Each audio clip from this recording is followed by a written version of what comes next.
Voilà, bonjour à tous, ravi de vous revoir. Alors en pleine crise du coronavirus, il a fallu qu'on trouve une solution pour mettre les cours en ligne. Alors, pour ce qui est de la solution sur l'UNT, pour l'instant tout bug, rien ne fonctionne. Donc j'ai décidé de faire un certain nombre de vidéos YouTube. Je vais vous envoyer le lien ainsi qu'à vos parents sur Pronote.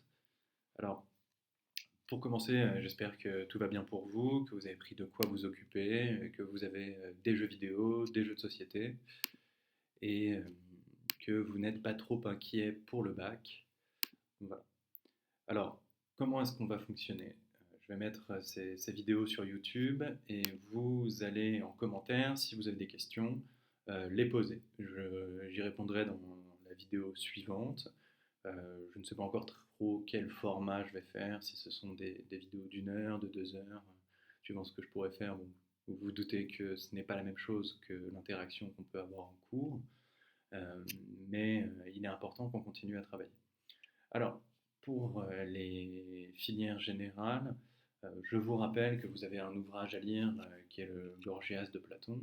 Et pour les terminales technologiques, je vais vous envoyer bientôt le texte donc, de Spinoza dont on avait parlé en cours et qui sera votre œuvre d'oral. Voilà. Euh, Par ailleurs, vous pouvez m'écrire par mail si vous avez véritablement besoin de lettres de recommandation, si vous avez besoin de conseils ou même si vous êtes inquiet, je serai là. En tout cas, ne vous inquiétez pas pour moi, tout va bien. Je suis en exil, loin de tout problème, et je reste présent parce que même si la maladie nous attaque, la philosophie continue. Voilà. Alors, euh, où est-ce qu'on en était déjà? Donc, je ne peux pas regarder vos cahiers, il va falloir que je m'en occupe. Moi. Bon, alors, globalement, vous en souvenez, donc là je vais commencer par le cours pour les terminales générales, je ferai dans une autre vidéo le cours pour les terminales technologiques, mais ça peut intéresser tout le monde. Alors, globalement, on s'était arrêté sur l'idée que peut-être la démocratie est une illusion. Je rappelle un peu les termes du problème. Il s'agissait de voir que finalement, la politique pouvait se comprendre en deux sens. En un premier sens, la politique, c'est l'administration de la cité, c'est l'administration finalement des politiques publiques. Comment faire pour que tout fonctionne pour le mieux? Alors, on en a une illustration absolument décisive aujourd'hui avec la crise du coronavirus. On voit bien comment les pouvoirs publics, ce qu'on appellera les pouvoirs régaliens, à savoir l'État, l'armée, la police, euh, vont avoir justement à réguler les comportements des citoyens. Mais on avait vu dans un deuxième sens que la politique, c'était la lutte pour le pouvoir, c'est-à-dire la lutte pour les intérêts privés. Et donc, face à cette vision du politicien qui est toujours prêt à ruser, qui est machiavélique, euh, on s'était demandé si finalement la politique pouvait véritablement représenter l'intérêt général. Alors, justement, l'intérêt général, qu'est-ce que c'est? Et qui est capable de le déterminer? C'est justement le cœur de la question. Alors, par rapport à cela, on avait vu qu'il y avait différents types de régimes, tels que le montrait Platon dans la République. Euh, Celui-ci fait une hiérarchie, donc c'est juste un rappel, vous pouvez avancer dans la vidéo hein, pour ceux que ça ennuie. C'est juste un rappel, il y a l'aristocratie, la timocratie, l'oligarchie et bien sûr, le pire des régimes, la démocratie.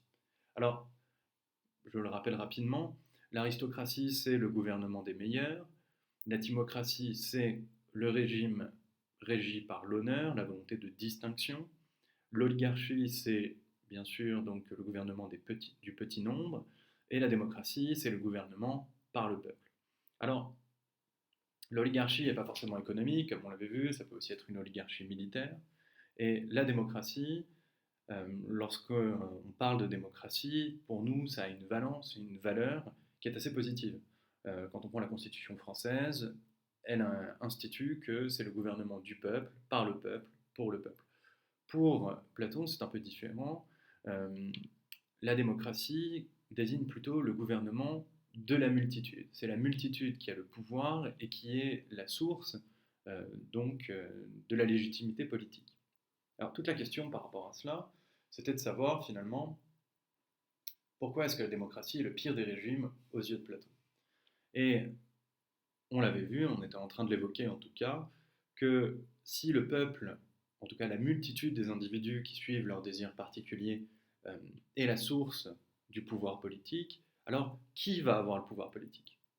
Et Platon nous donne une réponse assez, assez précise. Il nous dit que ce sont les sophistes, les maîtres de la rhétorique. Alors, je rappelle que la rhétorique, c'est bien sûr l'art de bien parler.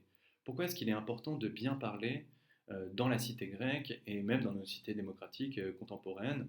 Vous pouvez le voir, il y a des débats sur toutes les chaînes et finalement, on va juger les politiques sur la capacité finalement à persuader. Donc ça, c'est une distinction qui est importante à faire. La distinction entre convaincre et persuader, c'est une distinction que vous retrouverez dans le Gorgias. Socrate, en s'opposant à Gorgias, Polos puis Calliclès, mais spécifiquement à Gorgias, va essayer de montrer qu'il y a deux modes pour obtenir finalement l'assentiment de notre interlocuteur. Le premier, ça va être par la raison. On va essayer de le convaincre par des arguments, réussir à faire en sorte que celui-ci nous suive euh, rationnellement vers la meilleure voie possible. Dans ce cas-là, on en appelle à une faculté particulière, qui est sa raison, tandis que dans la persuasion, on utilise d'autres moyens pour obtenir finalement l'assentiment d'autrui. Quels sont ces moyens? On va faire finalement appel donc à son affectivité, à l'ensemble de ses sentiments, et le propre de la persuasion, c'est justement de ne plus s'adresser simplement à la raison, à la capacité rationnelle, mais de s'adresser par ailleurs finalement aux affects, aux sentiments d'autrui. Alors là, on a donc notre argument, on a notre explication. Quels vont être les moyens pour mettre en place la persuasion? Alors, on en avait déjà parlé, il y a un ouvrage très célèbre d'Arthur Schopenhauer qui s'appelle L'art d'avoir toujours raison, dans lequel celui-ci liste les moyens rhétoriques par lesquels on va pouvoir justement obtenir l'assentiment d'autrui. C'est globalement de la manipulation.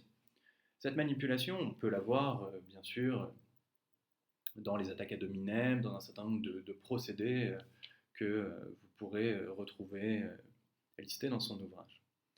Mais s'il y a une application inter-individuelle de ce que c'est que la persuasion, finalement, on peut appliquer ça aussi à un niveau politique plus large. Et c'est justement ce qui nous intéresse. Vous avez sans doute étudié en histoire, vous connaissez mon amour pour cette matière, finalement les procédés de propagande, les caricatures qui sont faites des ennemis politiques. Et la propagande, son propre justement, c'est d'offrir une vision déformée de la réalité donc, aux individus pour induire certains comportements de leur part. Et pour induire ces comportements, il faut s'adresser non pas simplement à la raison, on ne peut pas convaincre tout le monde, il faut passer par la persuasion. Et on le voit aussi, par exemple, par rapport aux politiques publiques, par rapport au coronavirus, hein, on peut toujours appliquer Platon à ce qui se passe aujourd'hui. Qu'est-ce qui va faire que les gens vont changer de comportement, agir de manière rationnelle en vue de l'intérêt général? Finalement, eh bien, justement, des discours. Et est-ce que ces discours s'adressant simplement à leurs raisons sont suffisants? Eh bien non, ça passe aussi par l'affect. Il suffit de voir donc hein, l'ensemble des discours politiques qu'on peut retrouver sur les chaînes télévisuelles. Alors, pour reprendre ce qu'on disait, la persuasion, du coup, l'art de bien parler, la rhétorique, ça va être un véritable enjeu en démocratie, puisque le but dans une démocratie où tout le monde est égal, eh bien, ça va être d'obtenir l'assentiment du plus grand nombre, de la majorité, voire de tous, pour pouvoir s'imposer dans le jeu politique. Alors, qui sont spécifiquement ceux qui vont pouvoir s'imposer dans le jeu politique? Platon nous dit que ce sont les démagogues. Alors, qu'est-ce que c'est qu'un démagogue? Un démagogue, littéralement, si on prend l'étymologie, ça désigne démos agogein, celui qui est capable de mener le peuple, de guider le peuple. Lorsque l'on fait de la démagogie, pour le dire littéralement, eh bien, il s'agit de dire aux gens ce qu'ils veulent entendre pour obtenir leur assentiment. Alors, est-ce que vous avez des illustrations dans votre vie quotidienne de savoir lorsque vous faites de la démagogie? Si vous prenez par exemple vos parents, avec lesquels vous vivez sans doute maintenant, d'ailleurs je les salue, est-ce que vous leur dites toujours la vérité? lorsque par exemple vous sortez le soir, lorsque vous avez fait vos devoirs ou non. C'est peu vraisemblable. Vous leur dites ce qu'ils veulent entendre. Qu'est-ce que vous obtenez par là?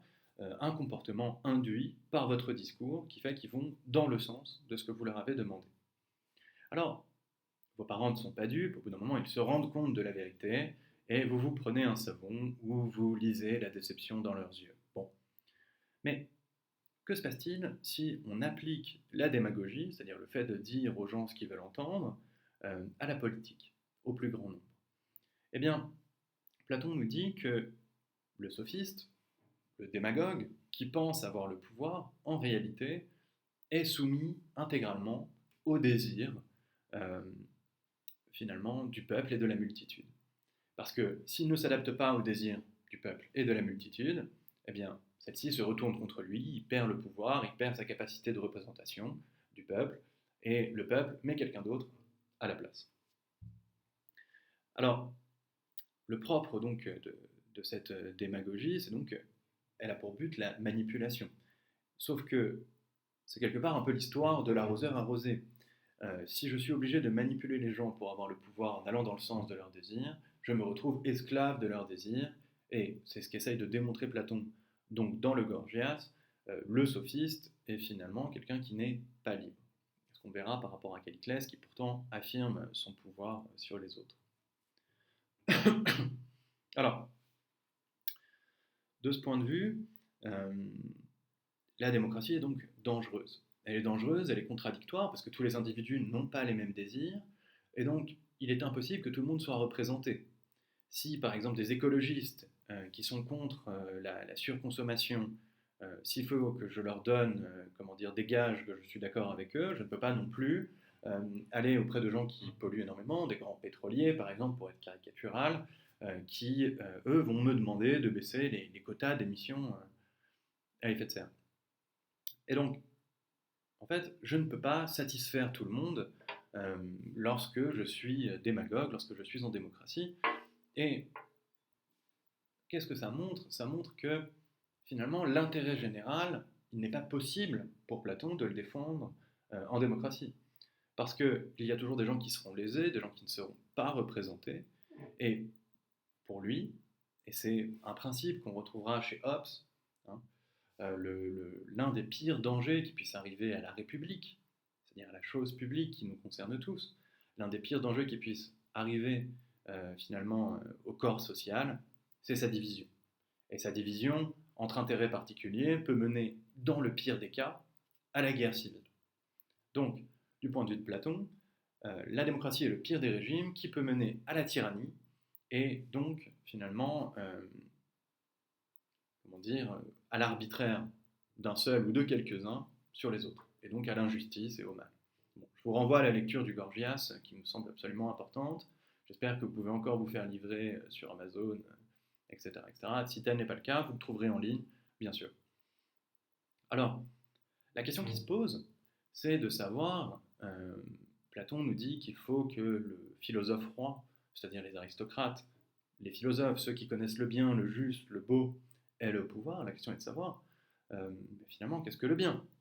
Qui connaît l'intérêt général et qui sera capable de servir toute la nation, s'il fallait faire en termes modernes, ou toute la cité, sans laisser une partie de celle-ci se rebeller, sans s'adapter aux désirs particuliers de chacun.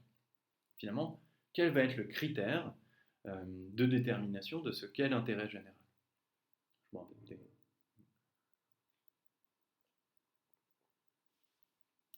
Eh bien, justement, c'est toute la question qu'on va se poser dans la prochaine vidéo. Voilà, bon, je reviens.